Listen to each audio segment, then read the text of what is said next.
My name is Ann Winder, and this presentation is Bridging the Gap, which aims to explain ways to reduce the resistance to technology innovations for the Dewberry County school system.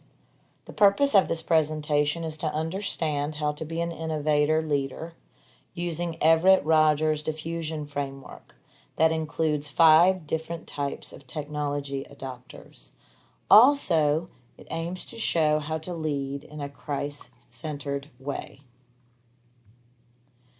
The 5 types of adopters are innovators, early adopters, early majority, late majority, and laggards. The first adopters are called innovators. Innovators consist of 2.5% of the education population, and they're open to new ideas. They're not afraid of uncertainty or taking risks. They embrace new challenges. They often have strong technical knowledge, and they freely test and share new ideas. They are the gatekeepers to bringing new ideas into the system. The next type of adopters are the early adopters. This group contains 13.5% of educators. They have the highest degree of opinions and leadership. They are seen as role models to their peers who look to them for guidance. Early adopters' attitudes toward new innovations are extremely important because their opinions about adopting new technology influences others to do the same. Their stamp of approval will mean others will follow. The next type of adopter is the early majority. This group consists of 34% of educators. They think through an idea before adopting it. They are often not in leadership roles, but have strong social connections and influences. They are strongly driven by social status and don't want to be the first nor the last to adopt a new technology. The fourth adopter is the late majority. This group makes up 34% of educators as well. They are skeptical about new ideas and will adopt a new technology only when a large majority of others have adopted it. They are fearful of new things and don't like uncertainty. They are strongly influenced by peer pressure, which is usually the catalyst that will cause these individuals to make a change. The last adopters are the laggards. This group make up 16% of educators. They are the last group of people to adopt a new technology. They look for assurances that their technology will work before investing time and energy in acquiring it. They often have limited resources and a lack of awareness or lack of knowledge of innovations, which hinders their progress. They are only persuaded by members of their social system, their peers. Utilizing the innovators, early adopters, and early majority. To successfully implement learning analytics systems within higher education, we need to engage administrators, faculty, and staff alike. Rahe, Shepard, Hofstetter, Reynolds, and Goth, 2019. Innovators play an important role in the adoption of technology. They are mavericks, the ones that are going to go out and discover. They can be used to seek out new ideas and try new things and bring those things to the table for review. They're excited to try new things, and this excitement can help change the minds of others. Early adopters they often serve as leaders. They are like the eldest child in the family, the first-timers. They're not fearful of failure, and they're willing to try things for the win. Others are watching them to see what their decisions will be. Therefore, they are models that others will eventually agree to follow. Early adopters can be used by administration to help with the technology integration process. They have strong social standing, and people trust their judgment. The early majority have good relationships with other members of the social system. They're easygoing, the networkers. They're comfortable with group interaction. They're used to build rapport with others and instill confidence to those less adaptable. They don't want to be the first to adopt a technology, but they don't want to be the last either. They're very socially driven.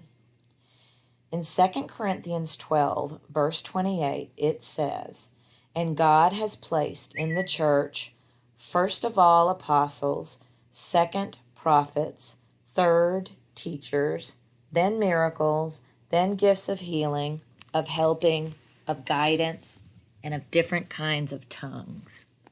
God has organized his systems with leaders in place.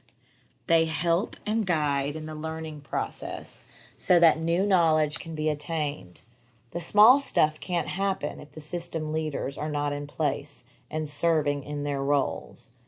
The knowledge, know-how, and excitement that innovators bring to the table is like Christ's exciting good news of the gospel. The early adopters are like the disciples that abandoned uncertainty and followed Christ, helping in his teaching journey, serving as models for the masses.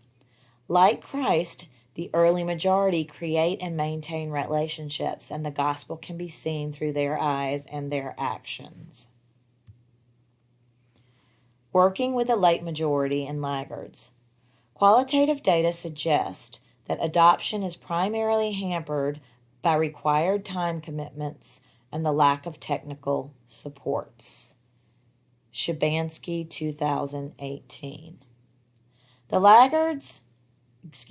late majority consists of skeptics, the naysayers.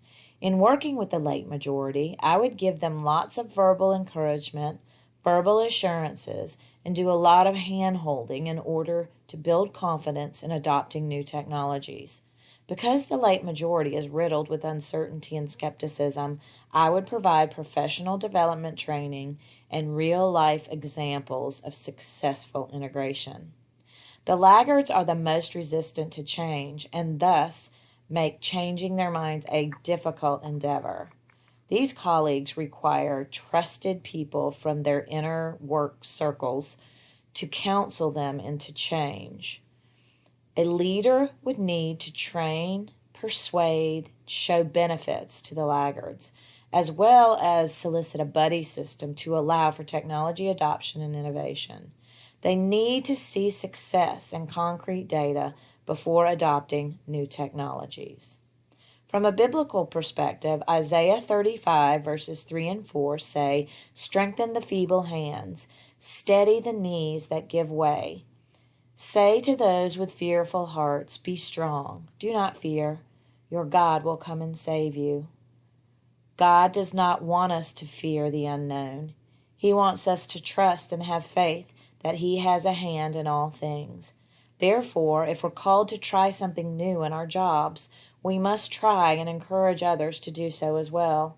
It will work or it won't work, but either outcome is part of God's plan. With the help of their peers, they will be more receptive to technology innovations and integration. Leading through Christ. Christ was the first and foremost exemplary teacher. He loves everyone and was often seen in the presence of undesirables like tax collectors, thieves, and prostitutes. In order to have a successful technology integration, it is important to model the positive behaviors that help to bring about change easily. Replace your fear with faith. For each of the different adopters, fear is present. Some choose to overlook it, and some choose to let it paralyze them. You can't progress when you're paralyzed. Put your faith in Christ, knowing he is always carrying you. He is the driver of all things and has a hand in all things. The fear goes away and you can move forward. Lead with love and compassion as Christ does everything with love for us. Model your practice. Christ continually modeled how man is supposed to interact with the world. When trying to encourage others to adopt something new, technology leaders must model use and confidence in the practice. Communicate the message and encourage others to comply. Jesus traveled and talked to people, always preaching, always spreading a positive message of salvation. As technology leaders, we must step into the arena and communicate our message with positivity, hope, and encouragement, just as Christ did for us.